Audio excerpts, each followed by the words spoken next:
अस्सलाम वालेकुम G M explorer channel में खुश आमदीद।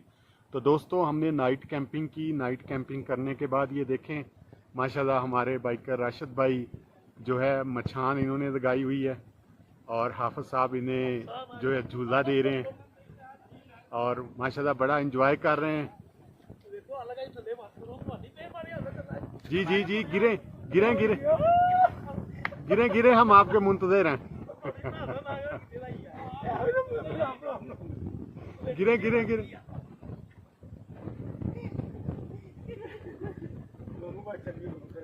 और ये हमारी जगह थी कैंपिंग की। ये देखें, बाइकें अभी तैयार हो रही हैं। मियाँ साहब जो हैं बाइकों की तैयारी की निगरानी कर रहे हैं।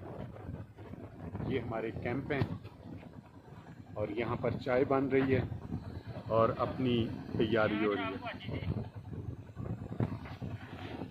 और ये व्यू है इस इलाके का।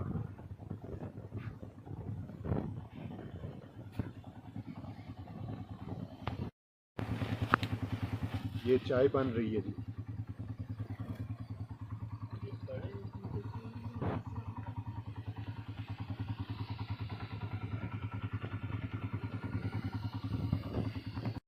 दोस्तों, जैसा मैं पहले बता चुका हूँ कि हमारे एक दोस्त हैं यहाँ पर कैंपिंग, इन्होंने रात काफ़ी लेट आए थे तो कैंपिंग इन्होंने की है।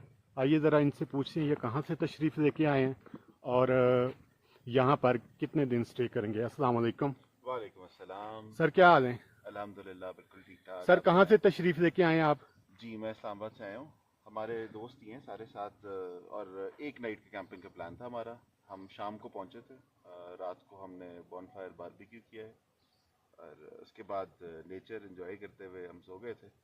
अभी उठे, उस पैकअप करेंगे इंशाल्लाह, थोड़ी देर में निकलते हैं। तो सर इस जगह का आपको किसने बताया? हमारे कुछ दोस्त यहाँ पे अक्सर आते रहते हैं जी। कैंपिंग के लिए। काफ़ी अच्छी जगह है। इधर पीछे एक वाटरफॉल भी है, तो 3-4 स्पॉट्स मिला के एक अच्छा डे टूर हो जाता है इस्लामाबाद से। बाकी मेन जो यहाँ की अट्रैक्शंस हैं वो ये पंचपीर रॉक्स हैं और पीछे नाड़ वाटरफॉल है। तो आप क्या समझते हैं कि यहाँ पर सयाहों को आना चाहिए? बिल्कुल आना चाहिए। इस्लामाबाद के करीब एक दिन की प्रॉक्सिमिटी में ये बहुत अच्छी जगह है। इस्लामाबाद से तकरीबन 2-2.5 घंटे का डिस्टेंस है। और अगर जनरली ओवरऑल पंजाब की बात करें तो लाहौर फैसलाबाद से बहुत ज़्यादा कन्वीनियंट है accessibility wise in comparison to अगर आप शरान या नारान जाते हैं तो वो बहुत दूर पड़ता है। ये कंपैरेटिवली करीब भी है और इन टर्म्स ऑफ जो ओवरऑल एम्बियंस है और जो इस जगह की लुक एंड फील है वो किसी भी तरह से वहाँ से कम नहीं है। माहौल आपको यहाँ का पसंद आया? जी बिल्कुल ऐसे ही है। खामोशी थी? बिल्कुल ऐसे ही। और यहाँ पर कोई मसला मसाइल तो नहीं नाइट कैंपिंग में बना? बिल्कुल नहीं। कोई जानवर वगैरह का खतरा? नहीं बिल्कुल नहीं। बहुत ज़्यादा कन्वीनियंट माहौल था। इनफैक्ट हमारे करीबी फैमिली भी कैंपिंग कर रही थी तो उनके साथ भी मुलाकात होती रही, वो आते जाते रहे। इनफैक्ट उन्होंने रात को खाना भी भिजवाया, तो वो काफ़ी अच्छा आई थिंक एनवायरनमेंट था। सर बहुत शुक्रिया आपका मोहतरम। जैसा कि आपका नाम सर? मुसव्विर। मुसव्विर साहब ने हमें बताया कि यहाँ नाइट कैंपिंग करने में किसी किस्म का कोई मसला नहीं है। आप यहाँ पर फैमिली के साथ आ सकते हैं। देखिए चारों तरफ नेचर, जंगल ही जंगल और बिल्कुल एक बहुत प्यारा पॉइंट है ये। तो यहाँ पर ज़रूर आना चाहिए सयाहों को। तो उससे यहाँ की सयाहत को भी प्रमोट मिलेगा और पाकिस्तान का एक मुस्बत चेहरा भी सामने आएगा।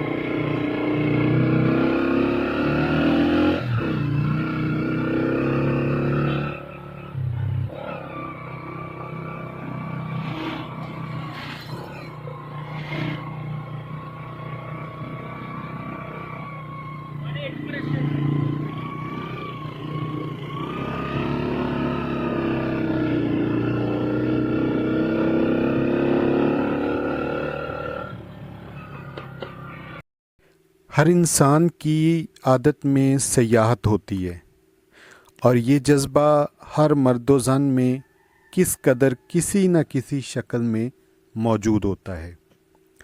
घरों से बाहर निकलकर जंगलों, बियाबानों, सहराओं, पहाड़ों, झीलों, आबशारों, समुद्रों, बर्फपोश चोटियों, सरसब्ज़ो शादाब वादियों, खेतों, खलियानों, खूबसूरत परिंदों, जानवरों, खूबसूरत अमारात और खूबसूरत और दुश्वार गुज़ार शाहरात में खुदा की वहदनियत को तलाश करने का नाम सयाहत है।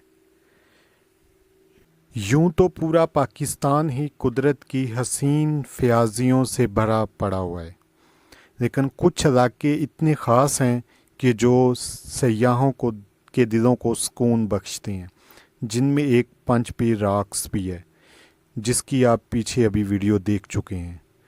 तो ये हम पंचपीर रॉक्स पर गए थे, वहाँ पर खूब इंजॉय किया। इंजॉय करने के बाद हम वापस बरसता कोटली सतियाँ अपनी मंजिल की तरफ चल पड़े। रास्ते में कुछ हरे भरे खूबसूरत मनाज़र आए, जिनकी अभी आप वीडियो देख रहे हैं। ये को मरी के नज़दीक न्यू मरी के नज़दीक एक टॉप है, यहाँ पर चेयर लिफ्ट लगी हुई है, नाम तो याद नहीं है, लेकिन बहुत खूबसूरत पॉइंट है।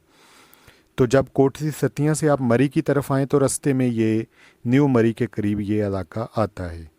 तो दोस्तों, अपना बहुत सारा ख्याल रखिएगा। नए आने वाले दोस्तों से गुजारिश है कि चैनल को सब्सक्राइब कर दीजिएगा। पाकिस्तान जिंदाबाद।